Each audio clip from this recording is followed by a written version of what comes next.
अस्सलाम वालेकुम, मेरा नाम है। Welcome back to my channel. आज मैं आपके लिए लेकर आई हूँ अवेयरनेस की एक और वीडियो और उम्मीद करती हूँ कि आप अपने घर वालों के साथ महफूज और खुशबाश। वीडियो में हैरेसमेंट के मुमकिनात और उनको डील कैसे किया जाएगा, उनको लीगली डील कैसे किया जाएगा, वो तमाम तर चीजें मैं आपके साथ लेकर आई हूँ इस वीडियो में।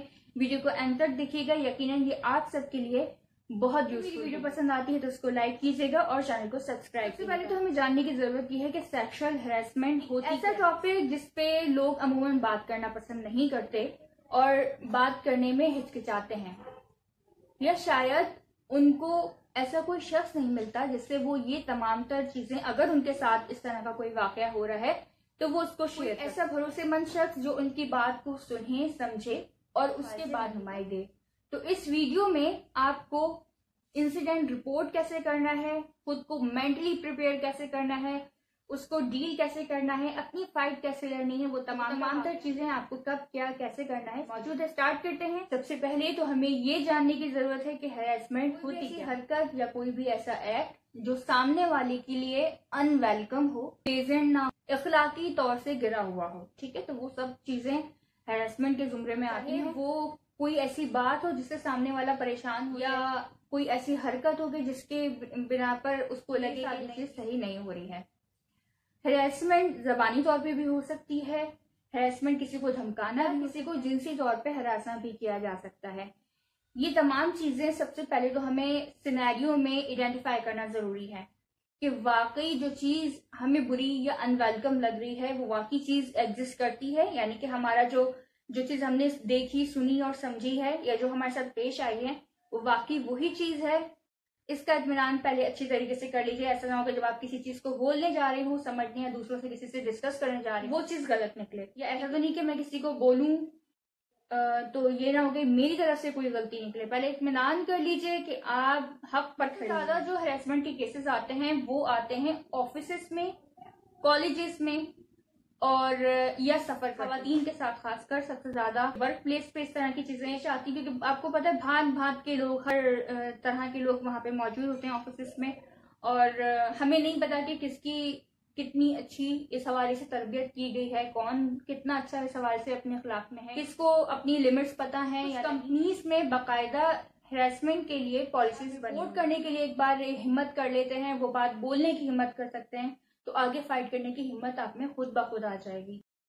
सेक्सुअल नेचर का कोई फिजिकल कंडक्ट माने या आपसे बोले कि ये फेवर मैं आपको दूंगा या ये प्रमोशन मैं आपको दूंगा या आपको इतना आगे कंपनी में ले जा सकता हूँ, ये सिर्फ वर्क बेसिस की बात हो रही है, या इतने आगे आपको ले जा सकता हूँ और ये फेवर आपने मुझे करना है, ये आपके लिए। कॉलेज में अगर हैरेसमेंट होती है तो वो कुछ इस तरह की चीजें देखने में आती हैं कि इतने नंबर आपको दिलवा दिए जाएंगे, आपका लैब टेस्ट रोक दिया जाएगा, आप आगे पास नहीं कर सकती, 10 साल यहाँ अटक जाएंगी या अटक जाएंगे। लड़कों के साथ भी ये चीज बिल्कुल हो सकती है और लड़के भी इस सेक्सुअल हैरेसमेंट मेल या फीमेल की तरफ से हो रही है उसको बिल्कुल रिपोर्ट कर सकते हैं। रिपोर्ट करना सबसे पहली आपको रिपोर्ट करने में इसको घबराना नहीं है बिल्कुल भी कि आप ये इंसिडेंट रिपोर्ट करेंगे तो आगे आपके साथ क्या होगा और क्या नहीं होगा, इस चीज की फिक्र मत कीजिए। जो होना है वो तो होना है, आपने कदम उठा के इस चीज को रिपोर्ट। हो सकता है कुछ और लोग भी उन चीजों से मुतासिर हों और आपकी हिम्मत करने से एक के बाद 2, 3, 4 और एक टीम बन जाए और आप लोग मिलके उसको किसी भी किस्म की हैरेसमेंट होती है, आपको कोई बात इस तरह की कही जाती है, कोई तारीफ इस तरह की है जो आपको अनवेलकम लगती है,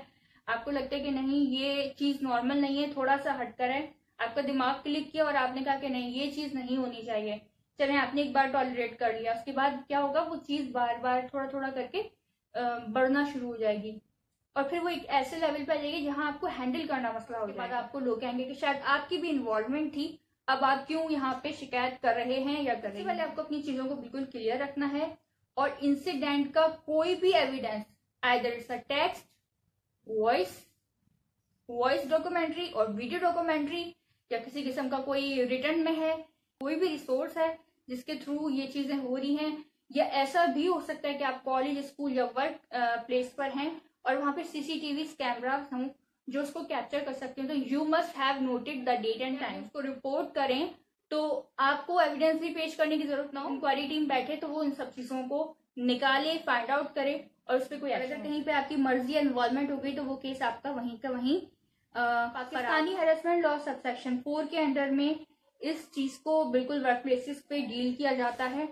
3 लोगों की एक कमेटी बिठाई जाती है और वो कंपनी में ही कमेटी होती है, जिसमें से एक आपके कोई सीनियर पर्सन होते हैं कंपनी के, उसमें एक खातून का होना लाजमी है। नंबर 3, कोई भी अगर सीबी अगर कंपनी में मौजूद है, यानी यूनियन अगर कंपनी में मौजूद है, तो बिल्कुल से कोई एक सीनियर को यूनियन सजेस्ट करेगी। 3 की टीम क्या करेगी, जो मुतासरा शख्स जाता है और अपनी कंप्लेन लेके जाता है, तो उस कंप्लेन को जो भी एविडेंस ये बंदा देता है या बंदी देती है, उन एविडेंस को जमा किया और अपने तौर पे उन्हीं दोनों जो भी अक्यूज हैं और जो भी कंप्लेनेंट हैं, उन दोनों के टीम मेंबर्स के जरिए इंक्वायरी होगी, सबका अलग अलग फीडबैक लिया जाएगा। अभी कंफर्म नहीं है क्योंकि इंक्वायरी टीम बैठी है, वो अपना काम कर रही है।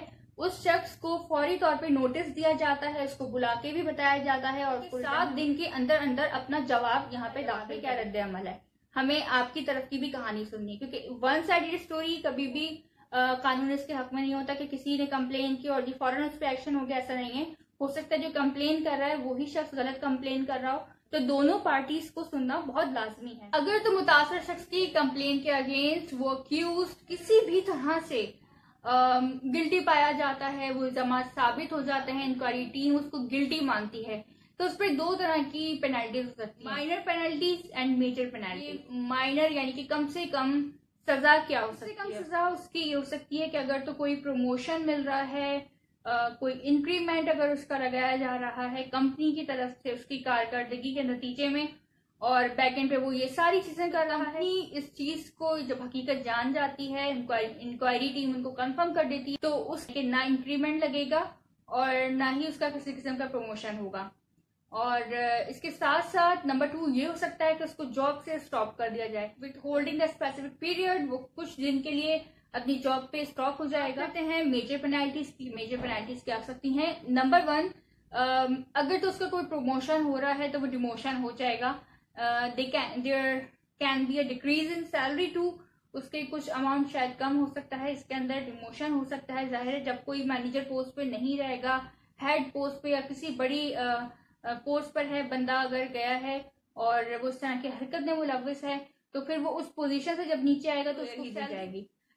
नंबर 2 ये हो सकता है वो कंपनी से फारिग हो जाए, और चूंकि कंपनी जानती है उससे माहौल खराब किया, तो कंपनी मजीद माहौल खराब नहीं करना चाहेगी और उसका ट्रांसफर या उसको बर्खास्त कर देगी। डिपार्टमेंट भी चेंज हो सकता है और कंपनी से बर्खास्त हो सकता है। नंबर 3 ये है कि अगर वाकई की नौयत कुछ इस तरह की है या ज्यादा संगीनी है नौयत के बिना पर, फिर उसको कंपनी से ही नहीं, उसको कहीं भी सर्विस करने के लायक नहीं छोड़ा जाएगा, यानी कि वो फिर उसके बाद कहीं और जॉब नहीं कर, उसकी डिफेमिंग भी होगी, उसकी इंसल्ट भी होगी और फिर वो कहीं का भी नहीं रहेगा। तो आप देख सकते हैं कि कानून फिर किस तरीके से आपकी हेल्प करता है जब आपकी कोई हेल्प नहीं कर रहा, उस वक्त आप पे यकीन करता है जब आप पे कोई यकीन नहीं करता। सबसे अच्छी बात यह है कि इस तमाम तक वाकई में जिसने कंप्लेन की है उसकी शनाख्त बाहर नहीं। मत डरें कि कंप्लेन की है तो आपकी शनाख्त जाहिर होगी, आपका आना जाना मुतासर हो जाएगा, आप सेफ नहीं होंगे ऑफिस या कॉलेज आने जाने में, और ये भी हो सकता है आपको किसी किस्म का जान माल का किसी चीज का खतरा हो और आप सेफली अपना काम जारी रखें। कीजिए कि आपकी कंप्लेन पे जो इंक्वायरी हुई है उसमें वो गिल्टी नहीं पाया, इतना संगीन नहीं हुआ, कोई मामूली बात हुई या कुछ और इस तरह की नौयत हुई कि जिसमें वो गिल्टी नहीं है, तो उसमें आपका चूंकि नाम जाहिर नहीं है तो आपको भी नौकरी से नहीं निकाला जाएगा और न ही आपको इस हवाले से कुछ तंग किया, इस हवाले से परेशान ना हो।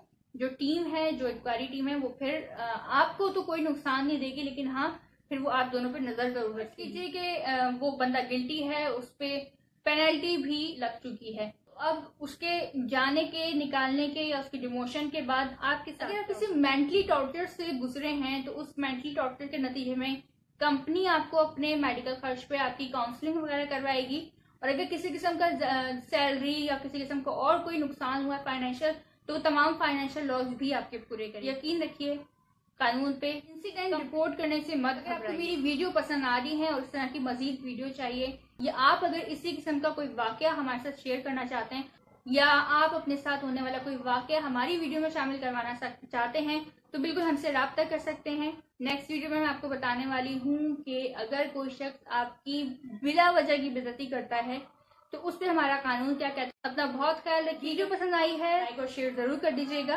फी अमान अल्लाह।